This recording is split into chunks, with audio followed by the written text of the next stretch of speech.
Defence Research and Development Organisation సాధించిన మరో ఘనత మిషన్ దివ్యాస్త్ర. పూర్తి స్వదేశీ పరిజ్ఞానంతో రూపొందించిన ఈ అధునాతన అగ్నిఫై క్షిపణిని multiple independent targetable re entry vehicle సాంకేతికతతో అభివృద్ధి చేయగా, దీని ద్వారా ఒకే క్షిపణి సాయంతో అనేక వార్ హెడ్లను వేరువేరు లక్ష్యాలపై ప్రయోగించవచ్చు.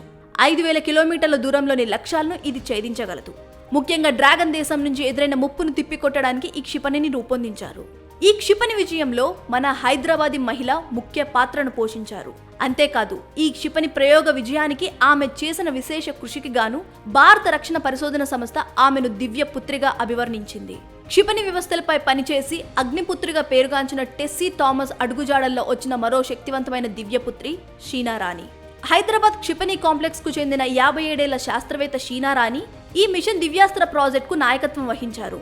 తిరువనంతపురంలో జన్మించిన షీనా రాణి 10వ తరగతిలోనే తండ్రిని కోల్పోయారు. ఆ తర్వాత అమ్మే అంతా తానై పెంచారు. తిరువనంతపురం కాలేజ్ ఆఫ్ ఇంజనీరింగ్ లో ఎలక్ట్రానిక్స్ అండ్ కమ్యూనికేషన్ ఇంజనీరింగ్ పూర్తి చేసిన షీనా 8 ఏళ్ల పాటు విక్రమ్ సారాభాయ్ స్పేస్ సెంటర్లో పనిచేశారు. 1998లో పోఖ్రాన్ అణు పరీక్ష తర్వాత integrated guided missile development programme కు నాయకత్వం వహించడానికి DRDOలో చేరారు. ఇక 1999 నుంచి షీనా రాణి మొత్తం అగ్నిశ్రేణి క్షిపణుల ప్రయోగ నియంత్రణ వ్యవస్థలపై పనిచేశారు. భారతదేశ మిసైల్ మ్యాన్ గా పేరు తెచ్చుకున్న మాజీ రాష్ట్రపతి డాక్టర్ APJ అబ్దుల్ కలాం స్ఫూర్తి, మిసైల్ టెక్నాలజీ డాక్టర్ అవినాష్ చంద్ర శిష్యరికం, DRDOలోని మిసైల్స్ టెక్నాలజీ పైన పనిచేసే భర్త PSRS శాస్త్రి ప్రోత్సాహం ఆమెకు నేడు దివ్యపుత్రి అనే బిరుదును తెచ్చిపెట్టింది. కేవలం సరిహద్దుల్ని రక్షించుకోవడానికే కాకుండా అంతర్జాతీయ స్థాయిలో భారత రక్షణ రంగ సామర్థ్యం ఏంటో తెలియజెప్పేలా ఈ మిసైల్ ఉండాలని కలలుగన్నారు షీనా రాణి. వ్యూహాత్మకంగా భారత్ ని ముందుంచాలన్న పట్టుదలతో MIRO టెక్నాలజీని డెవలప్ చేశారు.